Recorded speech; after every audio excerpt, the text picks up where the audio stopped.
નમસ્કાર મિત્રો, અમારા નવા વિડીયોમાં આપનું હાર્દિક સ્વાગત છે.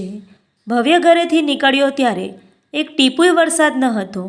અમદાવાદ પર આમ પણ મેઘરાજા ખફા જ હોય છે. કારમાં લીમડી વટાવ્યું ત્યારે ફોરા પડવા ચાલુ થયા.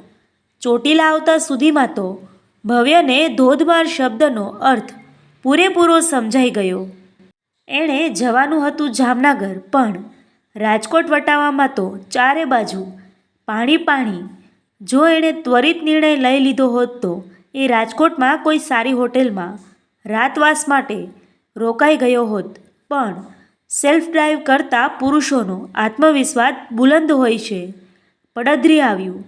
સામેની દિશાએથી આવતી 5-7 ગાડીઓના ચાલકોએ ઈશારાથી સૂચવ્યું પણ ખરું, પાછા વળી જાઓ, આગળ પાણી ખૂબ છે.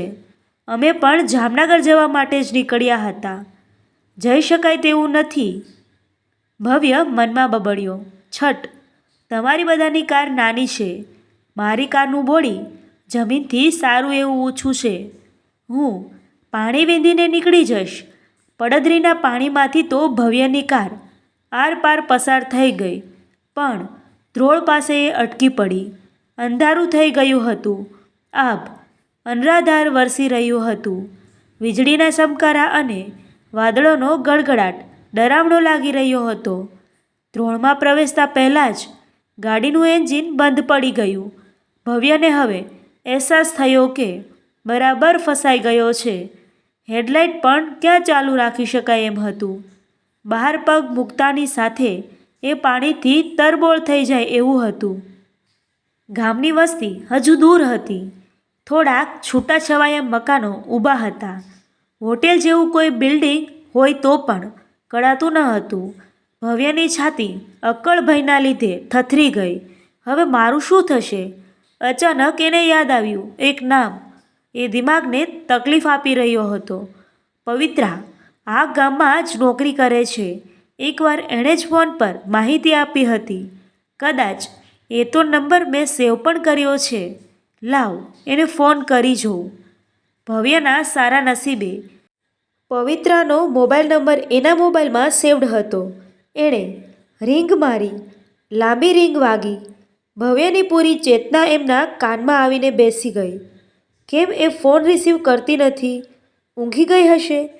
મોબાઈલને સાયલન્ટ મોડ પર રાખ્યો હશે? 1-2 કલાક પછી મારો કોલ આવ્યો હતો એવું જાણીને પછી જો એ કોલ બેક કરશે તો? ત્યાં સુધીમાં તો હું અને કોલ રિસીવ થયો. હાશ! ભવ્યે રાહતનો શ્વાસ લીધો. સામે છેડે પવિત્રાનો અવાજ હૂંફાળો વર્તાયો. શું વાત છે ભવ્ય? આજે અચાનક તને હું યાદ આવી ગઈ? બોલ, ફોન શા માટે કર્યો?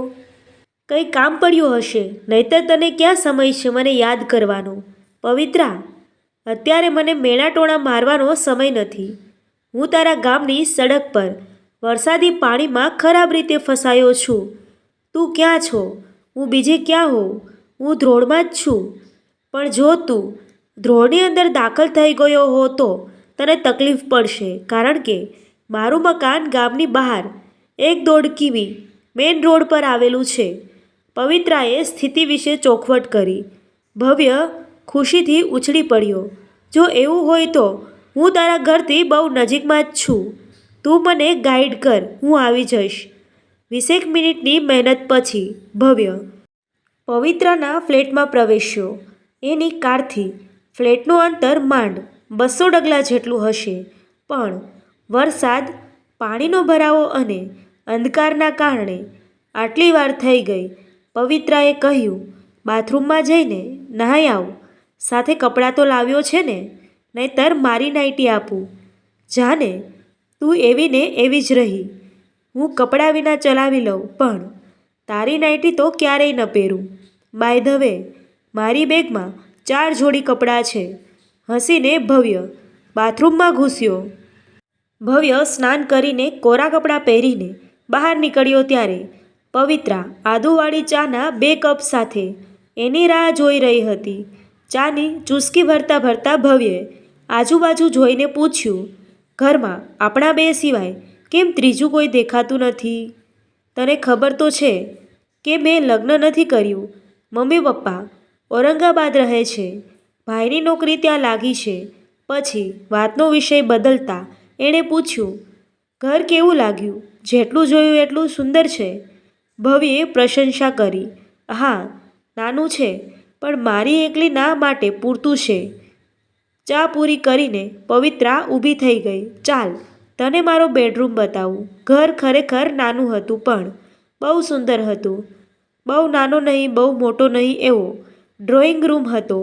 4 જણા બેસી શકે એવડો એક સોફો હતો. બારી પાસે હિંચકો ઝૂલતો હતો. દિવાલો પર વ્યવસ્થિત રીતે અવ્યવસ્થિત લાગે એ રીતે જડેલા પથ્થરો હતા. નાનો પણ સરસ સજાવટ સાથેનો ડબલ બેડવાળો બેડરૂમ હતો. નાનું કિચન હતું. 2 બાથરૂમ, ટોયલેટ્સ હતા. તારું ઘર તો ગમ્યું, પવિત્રા. પણ મને એક પ્રશ્ન મૂંઝવે છે. આજની રાત મારે અહીં જ વિતાવવી પડશે? હું હિંચકા પર? ભવ્યે મૂંઝવણ વ્યક્ત કરી. અરે, આટલા વર્ષે તું પહેલીવાર મારા ઘરે આવ્યો છે, ત્યારે હું તને સોફામાં કે હિંચકા પર થોડી સૂવા દેતી હોઈશ. તારે મારા બેડરૂમમાં જ સૂવાનું છે. પવિત્રાએ અધિકારપૂર્વક કહી દીધું. પવિત્રાએ 20 જ મિનિટમાં બટાકા પૌવા બનાવી દીધા. બંને જણા કોલેજના પરિણયના દિવસોને યાદ કરીને બટાકા પૌવાને ન્યાય આપતા રહ્યા. ભવ્યે એકાદ વાર ખુલાસો કરવાનો પ્રયત્ન કર્યો. પવિત્રા, હું તને પરણી ન શક્યો એ વાતનું મને આજે પણ દુઃખ છે, પરંતુ મારા પપ્પાની જીદ સામે ઇટ્સ ઓલ રાઈટ. ભવ્ય, મેં ક્યારેય તને દોષિત માન્યો નથી. મેં તને પ્રેમ કર્યો હતો, સાચો પ્રેમ. આજે પણ કરું છું. મને સંપૂર્ણ વિશ્વાસ છે કે તારી પાસે મારી સાથે લગ્ન ન કરવા માટેનું કોઈ સદ્ધર અને સબળ કારણ હોવું જ જોઈએ. I believe in destiny. Pavitra મૂંગી થઈ ગઈ. બંને જણા જમતા રહ્યા. રાત્રે 11:30 પવિત્રાએ કહ્યું, ચાલ હવે ઊંઘી જઈએ. તું થાક્યો હોઈશ. તું ક્યાં સૂઈશ? ભવ્યે માથું ખંજવાળ્યું. કેવા બાલિશ સવાલો પૂછે છે. હું પણ બેડરૂમમાં જ સૂઈશ. આપણે બંને એક જ બેડ પર. મને તારી ઉપર વિશ્વાસ છે. આખી રાત આપણે એક જ ડબલ બેડ પર સલામત અંતર રાખીને. પવિત્રાએ રણકતા અવાજમાં કહ્યું. બંને એક જ પથારીમાં લાંબા થયા. વરસાદી રાત હતી. એકાંત હતું. તોફાની પૌરુષ હતું અને મદમાતું રૂપ હતું. પન્નાલાલ પટેલની વાર્તા રંગવાતો જેવી સિચ્યુએશન હતી. સરોજબેન પાઠકે પણ આવા જ 2 પાત્રોની મધરાતી કશમકશની આસપાસ એક વાર્તા ગૂંથેલી છે. ભવ્યે આગ્રહ કરીને પવિત્રાને જંપવા ન દીધી. નાઇટ લેમ્પના આછેરા અજવાસમાં બંને જણા આખી રાત વાતો કરતા બેસી રહ્યા. પવિત્રાએ 2 વાર કહ્યું, મને બગાસા આવે છે, હવે ઊંઘી જઈએ. પણ ભવ્ય માને તો ને. સવારે વરસાદ મંદ પડી ગયા પછી પાણી ઓસરી ગયા હતા. ચા નાસ્તો કરીને ભવ્ય જવા માટે નીકળ્યો. પવિત્રાએ પૂછ્યું, સાચું બોલીશ ભવ્ય, તે આખી રાત મને શા માટે જગાડી?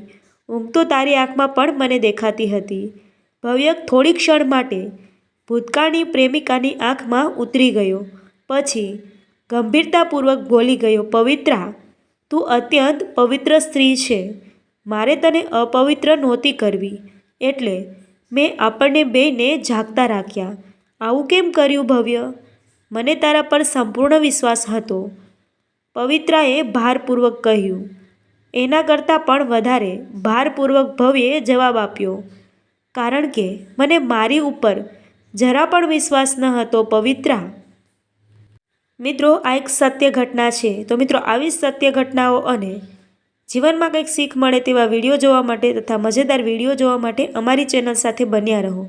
જો મિત્રો વિડીયો પસંદ આવ્યો હોય તો વિડીયોને લાઇક, શેર અને સબસ્ક્રાઈબ કરવાનું ભૂલશો નહીં મિત્રો. Thank you.